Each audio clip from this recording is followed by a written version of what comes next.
Hello, welcome to my new blog. আরেকটা নতুন ব্লগে আপনাদের ওয়েলকাম। তো এই ব্লগের ফার্স্ট পার্টটা আমি দিয়ে দিয়েছি, এটা সেকেন্ড পার্ট। তো আমরা গেছিলাম শান্তিপুরে শ্রী রাধা শ্যামচাঁদজিউ মন্দিরে। তো এই মন্দিরে গিয়ে আমরা ভোগ খেলাম, পুজো দিলাম, সেগুলি আপনাদের সাথে শেয়ার করব। অনেকেই বলে যে সব জায়গায় গিয়ে ব্লগ করি, তো সেরকম একটা ভালো ব্লগ হয় না, এই হয় সেই হয়, অনেক কিছু অনেকের মন্তব্য থাকে। তো সেইখান থেকে একটা কথাই বলতে চাই, আমার ফ্যামিলির কোনো ফ্যামিলি মেম্বার্সদের কোনো প্রবলেম নেই, আমারও কোনো প্রবলেম নেই। আমি খুব মানে হ্যাপি। আমার যদি 2টো সাবস্ক্রাইবার থাকে, আমি তাদেরকে নিয়েই হ্যাপি। আমি জানি ওই দুজন আমাকে ভালোবেসে সাবস্ক্রাইব করেছে, আর আমার ভিডিওর জন্য মেবি তারাও ওয়েট করছে। একটা ভিডিওর পিছনে অনেক খাটনি হয়, হ্যাঁ জানি, অনেকেই এটা বোঝে না, জাস্ট কমেন্ট করার দরকার কমেন্ট করে দেয়।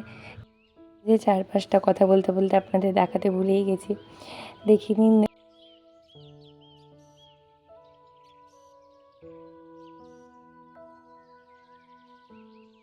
এখানে আমাদের একটা গুরুত্বপূর্ণ আলোচনা হচ্ছে, কি করেছি আমি বলে দিচ্ছি আপনাদের।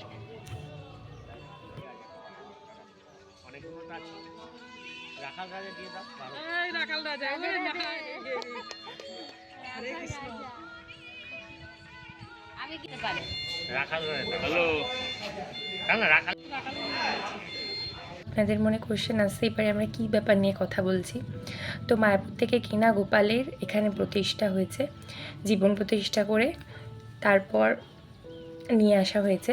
তো তার কারণে গোপালের একটা নাম দেওয়া হচ্ছিল, তো গুরুদেব নামটাই দিচ্ছিলেন। দেখে নিন মন্দিরটা, ভিতর দিয়ে দেখিয়ে দিচ্ছি কত সুন্দর। এই যে আমরা মন্দিরের ভিতরে চলে আসছি। তো ঠাকুর দেখানোর আগে আমি বাইরেটা একটু দেখিয়ে নিচ্ছি। এই যে দেখুন বিগ্রহ শ্রীকৃষ্ণ আর রাধারানীর। এই যে ইনি এখানে শুয়ে আছেন ভিতরে, আমরা বসতে পারছি না, উনি ওখানে শুয়ে আছে। তো ওকে আর ডিস্টার্ব না করে আমরা নিচে চলে যাই। এখানে কিছুক্ষণ বসে নিচে গিয়ে বসি, আবার এখানে বসাটা অ্যালাউ না, তো নিচে একটা স্পেস করা আছে বসার জন্য, সেখানে গিয়ে বসবো। ওই যে ওখানটা গিয়ে বসবো।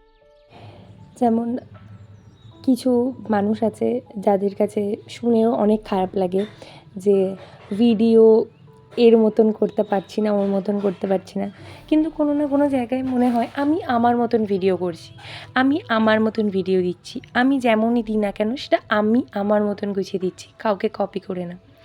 তো সেইভাবেই দেওয়ার চেষ্টা করি, আর আমার পরিবারের প্রত্যেকটা লোক আমাকে খুব সাপোর্ট করে।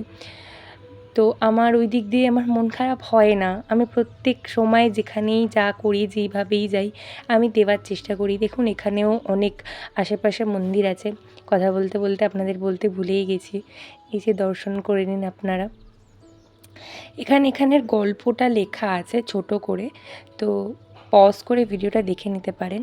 যারা যারা গেছেন কমেন্টে প্লিজ জানাবেন জায়গাটার ব্যাপারে বা মন্দিরটার ব্যাপারে আরও কথা। আর যেগুলো হয়তো আমাদের অজানা, আমরা হয়তো জানি না, প্রথম গেছি, হয়তো সব ব্যাপারটা জেনে উঠতে পারিনি, যতটাই জেনেছি ততটাই আপনাদের মধ্যে আমি শেয়ার করার চেষ্টা করেছি। আর এখানে হলো ভগবানকে ভোগ নিবেদন করা হয়, আর যারা দূর দূর থেকে এসছেন ভক্তরা, তাদেরকেও এখানে তারপর ভোগ দেওয়া হয়। তো ওই কারণে আমরা এখানে এসেছি। তো এই যে দেখুন ভগবানকে এখানে ভোগ নিবেদন করা হয়েছে। আর এখানে থাকার অনেক ইচ্ছা হচ্ছিল, কিন্তু কিছু করার নেই, ট্রেনের টাইম হয়ে যাচ্ছিলো আমাদের, তো আমরা তাড়াতাড়ি ভোগ খেয়ে নিয়ে বেরিয়ে যাই এখান দিয়ে। তো তার কারণে তাড়াতাড়ি বসে গেছিলাম ভোগ খাওয়ার জন্য।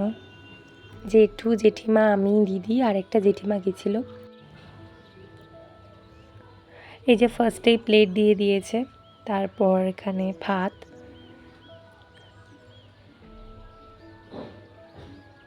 তারপর একটা নর্মাল চচ্চড়ি, তারপর ডাল, পটল ভাজা, কলা ভাজা, আর এটা হচ্ছে মোচা পোস্ত দিয়ে, এটা পটলের একটা তরকারি, চাটনি, পায়েস আর মাখা সন্দেশ। এই যে আমাদের ভোগ খাওয়া হয়ে গেছে, এবার আমরা বেরিয়ে যাব আমরা বাড়ির উদ্দেশ্যে। আমাদের সারা দিনের আজকে একটা ডে আউট কমপ্লিট হলো। তো এই যে যাওয়ার সময় একটাও টোটো ছিল না, আমাদেরকে অনেকক্ষণ ওয়েট করতে হয়েছে। মানে আমরা একটু ক্লান্ত হয়ে বসেই পড়েছি, সারাটা দিনের ব্যাপার। তো এই যে টোটো পেয়ে গেছি অনেক কষ্ট করে, তারপরে এই যে চলে এসেছি ট্রেন ধরতে। ব্যাস এই ভিডিওটাতে এইটুখানি। ভালো লাগলে লাইক, শেয়ার, কমেন্ট করে দেবেন। আর আরও ভালো ভালো ভিডিও পাওয়ার জন্য চ্যানেলটা সাবস্ক্রাইব করে রাখুন। দেখা হচ্ছে পরের ভিডিওতে, ততক্ষণের জন্য টাটা।